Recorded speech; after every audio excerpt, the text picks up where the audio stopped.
Warahmatullahi wabarakatuh. Waalaikumsalam warahmatullahi wabarakatuh. Perkenalkan, saya Azka Ahmad Jumari. Saya Syams Abdul Qayyum.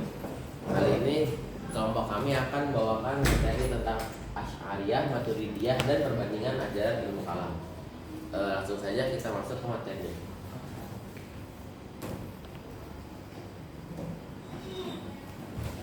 Awal-awal kita akan masuk dulu ke aliran Asy'ariyah. Nah, untuk materi yang akan dibahas kita ada sejarah atau awal mula Asy'ariyah, bagaimana terbentuknya, lalu juga pokok-pokok ajaran dalam Asy'ariyah. Nah, dinamakan aliran Asy'ariyah karena dinisbahkan kepada pendirinya, yaitu Sayyidina Abu Al-Hasan Ali bin Ismail Al-Asy'ari, atau bisa dipanggil Imam Al-Asy'ari saja atau Imam Hasan.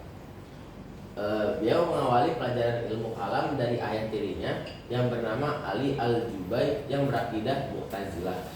Nah, jadi karena beliau berguru dengan gurunya atau ayah tirinya ini yang bernama Mu'tazilah, beliau awalnya juga memiliki paham Mu'tazilah. Nah, sampai beliau berusia 40 tahun, beliau ini mendalami tentang ajaran Mu'tazilah ini, sampai suatu saat beliau bertanya kepada gurunya.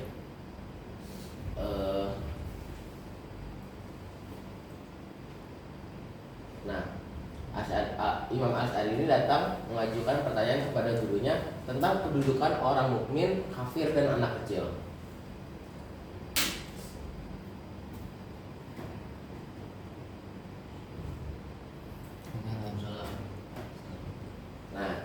Beliau bertanya, bagaimana kedudukan ketiga orang berikut, mukmin, kafir, dan anak kecil di akhirat nanti?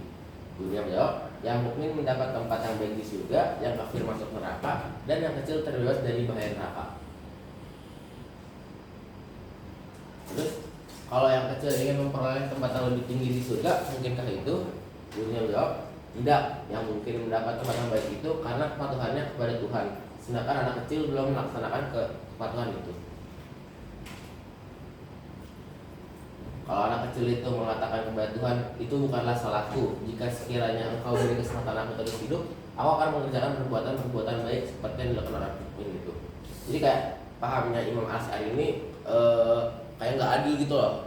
Soalnya itu bukan kehendak dia untuk belum tentu melakukan kepatuhan kepada Allah. Jadi masa nggak boleh sih dapat derajat yang tinggi? Nah, dulu jawab. Allah akan menjawab, aku tahu bahwa jika engkau terus hidup maka akan berbuat dosa, dan Allah juga akan kena hukum. Maka untuk kebaikan-kebaikanmu, aku mencabut nyawamu sebelum engkau sampai kepada umur tanggung jawab atau balik. Lalu Imam Asy'ari bertanya, sekiranya yang kafir mengatakan, engkau ketahui masa depanku sebagaimana engkau ketahui masa depan anak kecil, apa sebabnya engkau tidak jawab kepentinganku? Jadi kayak yang kecil dia kalau misalnya meninggal ya, belum balik, terus alasan Allah tidak memberikan dia tempat yang lebih baik karena tahu bahwa kedepannya bisa saja dia melakukan dosa gitu, dan lebih kebaikannya dia dicabut sebelum meninggal, sebelum balik. Nah, terus bagaimana nasib orang kafir ini mereka? Nah, pada pertanyaan ini gurunya tidak bisa menjawab. Nah, di akhir dialog ini Al-Jubai ini terdiam dan tidak dapat menjawab pertanyaan Imam Asy'ari, sehingga Imam Asy'ari merasa tidak puas dan mulai meragukan doktrin ajaran Mu'tazilah. Nah, kemudian beliau bermunajat selama 15 hari memohon petunjuk kepada Allah.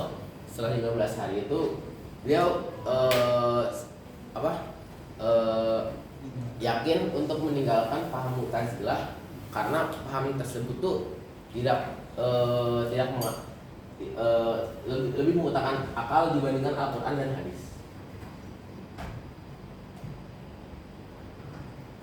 Nah, lalu si Imam Al-Asy'ari ini beliau menggabungkan teologi dengan mendahulukan dalil nakli atau dalil yang berdasarkan Al-Quran dan hadis, tidak seperti Mu'tazilah yang mengedepankan akal.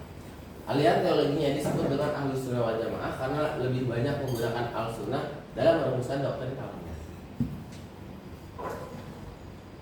Nah, sekarang kita masuk ke pokok-pokok ajaran Al-Asy'ariyah. Yang pertama ada sifat Tuhan. sifat Tuhan ini jadi bertentangan dengan paham yang oleh Mu'tazilah, yaitu di sini Mu'tazilah itu menolak sifat Tuhan dan mujassimah yang menyerupakan Tuhan dengan makhluk. Sedangkan Asy'ari mengakui adanya sifat Allah seperti mendengar, melihat, berbicara yang kita tahu seperti wujud, qidam, baqa, mufalah itulah. Lalu ya, yang kedua ada kekuasaan Tuhan dan perbuatan manusia. Dia ada di tengah antara Jabariyah, manusia tidak punya kuasa, dan Mu'tazilah, manusia berkuasa penuh atas perbuatannya. Menurut Imam Asy'ari, manusia berbuat sesuatu, tapi kekuatannya berasal dari Allah. Konsep ini disebut kas perolehan. Manusia berusaha, tapi Allah yang menciptakan hasilnya. Lalu yang ketiga ada keadilan Tuhan. Tuhan tidak wajib melakukan sesuatu menurut logika manusia. Semua perbuatan Allah adalah mutlak kehendaknya, karena Dia maha kuasa atas segala sesuatu. Lalu yang keempat ada paham Asy'ari itu melihat Tuhan di akhirat. Kalau Mu'tazilah, Allah tidak bisa melihat dengan mata kepala, bahkan di surga. Sedangkan Asy'ariyah, Allah bisa dilihat oleh orang-orang mukmin di surga. Itu berdasarkan dalilnya. Sini ada surat Al-Qiyamah. Wujuhu yawma idzin nadhirah ila rabbiha nadhirah. Yang artinya wajah-wajah orang-orang mukmin pada hari ini berseri-seri kepada Tuhannya yang mereka lihat. Artinya kebahagiaan terbesar di surga adalah bisa melihat Allah. Bagaimana cara melihat Allah itu diserahkan Allah. Jadi wallahu a'lam bishawab. Dan yang terakhir ada dosa besar. Menurut Al-Asy'ariyah, orang mukmin yang melakukan dosa besar tetap berada di bawah kehendak Allah. Bisa jadi diampuni Allah dan langsung masuk surga, bisa juga dihukum dulu dimasukin neraka, lalu setelah itu masuk surga. Jadi nasib pelaku dosa besar sepenuhnya terserah Allah. Nah, kita sudah sekilas membahas mengenai aliran Asy'ariyah. Berikutnya kita lanjut ke bagian dari Ahlussunnah wal Jamaah yang lainnya, yakni Maturidiyah. Sejarahnya, Maturidiyah ini dicetuskan oleh Imam Abu Mansur Muhammad bin Muhammad al-Maturidi, yang dimana beliau itu dilahirkan di Samarkand, Uzbekistan, yang sekarang menjadi wilayah Soviet. Ia lahir di sana di kota kecil pada abad ketiga Hijriah. Kemudian beliau juga meninggal di Samarkand pada tahun 333 Hijriah, dan beliau berguru kepada seorang bernama Nasr bin Yahya al-Balkhi. Cara pemikiran dari aliran Maturidiyah ini pertama dinamis, yang dimana karena hidupnya berdampingan dengan masa Mu'tazilah yang mulai meredup, kemudian memiliki beberapa kemiripan dengan pola pikir yang ada di Asy'ariyah dan beberapa yang ada di Mu'tazilah. Kemudian untuk fikihnya mengikuti mazhab Hanafi, sedang untuk kontribusinya kepada Ahlussunnah wal Jamaah adalah beliau berjasa mempertahankan i'tikad Ahlussunnah wal Jamaah.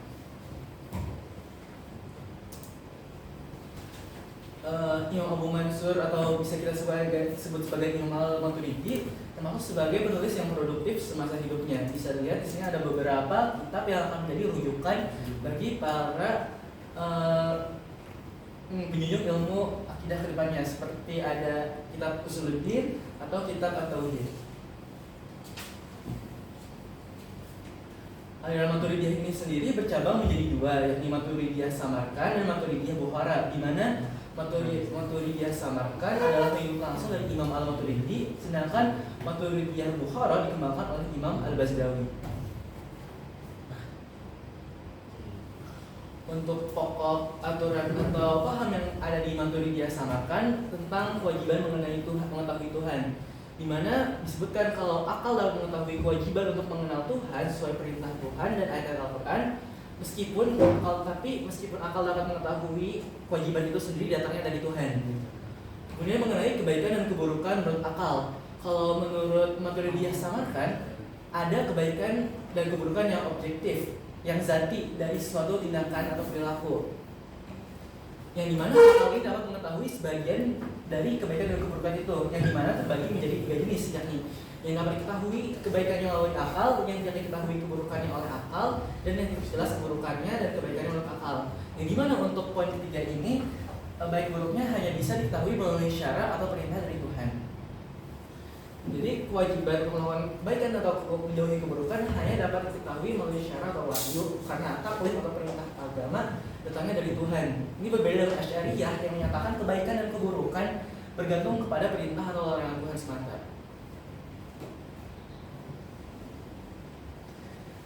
Hikmah dan tujuan dari perbuatan Tuhan. Maturidiyah samarkan berpandangan bahwasanya perbuatan Tuhan mengandung hikmah atau kebijaksanaan dan juga taklif, yakni perintah dan larangan. Namun perbuatan Tuhan tidak karena paksaan dan tidak dapat dikatakan wajib baginya, karena kewajiban akan bertentangan dengan iradah atau kemahakehendakan dari Tuhan. Ini berbeda dengan Mu'tazilah yang berpendapat Tuhan itu wajib berbuat yang terbaik. Selain dari tadi Maturidiyah samarkan, ada pula aliran Maturidiyah Bukhara yang dimana ini dikembangkan oleh Imam Al-Bazdawi yang lahir pada 421 Hijriah dengan nama aslinya adalah Imam Abu Yusuf Muhammad bin Al-Husain bin Abdul Karim Al-Bazdawi.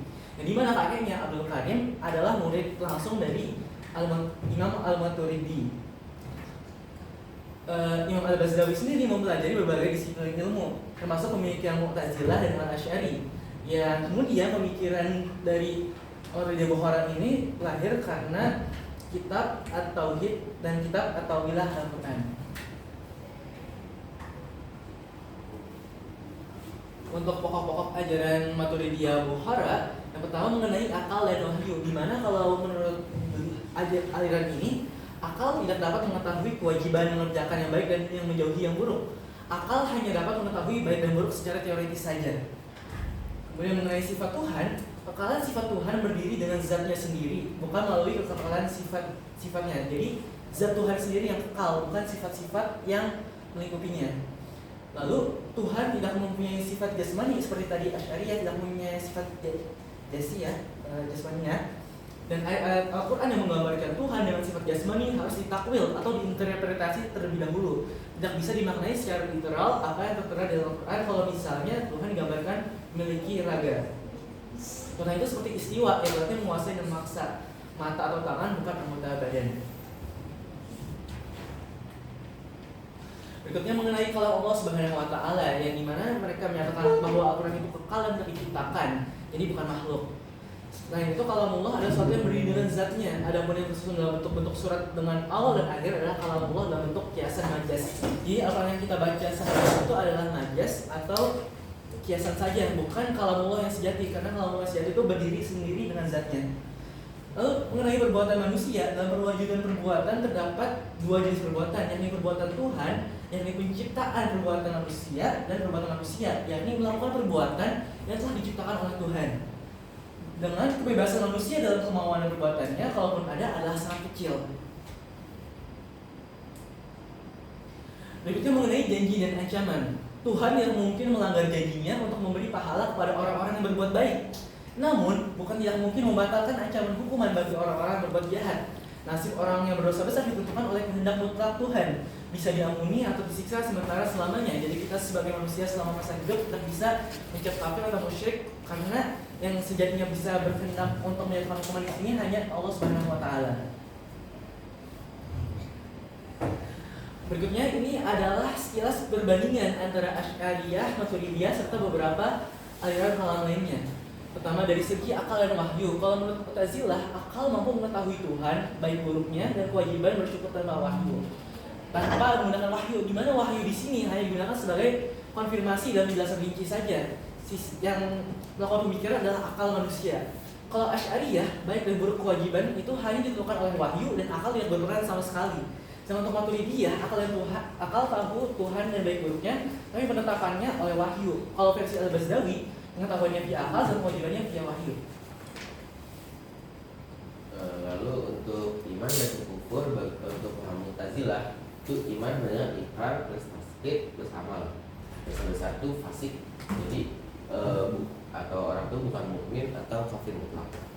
Dengan untuk Asy'ariyah, iman itu ikrar plus tasdid. Islam mengamalkan syariat, sedangkan dosa besar itu bukan kafir, hanya mengamalkan iman. Jadi kalau dia melakukan dosa besar itu dia bukan masuk kafir, tidak seperti Mu'tazilah. Terus kita ada Maturidiyah, Asy'ariyah. Jadi mirip lah berkenaan juga tentang hubungan keadilan. Untuk Khawarij, iman harus dibuktikan dengan amal, sedangkan dosa besar sama dengan kafir. Untuk Murji'ah, iman itu ma'rifah plus ikrar plus tasdid. Amal tidak mempengaruhi iman, dosa tidak mempengaruhi iman. Kemudian mengenai perbuatan manusia, kalau menurut Mu'tazilah manusia bebas menentukan amal baik dan buruk, yang dimana Tuhan tidak ikut campur sehingga manusia bertanggung jawab penuh atas perbuatannya. Menurut Asy'ariyah, perbuatan manusia hakikatnya dari Allah. Manusia hanya kas atau memperoleh perbuatan itu. Kemudian untuk Maturidiyah, yang versi samarkan, Tuhan wajib lakukan yang baik bagi manusia. Sedang untuk Bokhara, mirip Asy'ariyah, namun Tuhan tidak wajib yang wajibkan, tapi pasti menepati janji. Kalau untuk Jabariyah, manusia itu tidak bebas, semua perbuatan ditentukan oleh Allah atau disebut juga fatalisme. Dan yang terakhir tentang kehendak dan keadilan Tuhan. Untuk paham Mu'tazilah, Allah tidak mutlak, kekuasaannya dibatasi prinsip keadilan. Manusia diberi kebebasan agar adil jika diberi pahala atau siksa. Dan untuk Asy'ariyah, Allah berkuasa mutlak, semua di bawah kehendaknya. Manusia tidak bebas, karena jika ada yang terjadi di luar kehendak Allah, berarti Allah lemah. Dan Alhamdulillah sama dengan penjelasan di atas tentang sabakan dan muqarrah. Jadi sedikit perbedaan dalam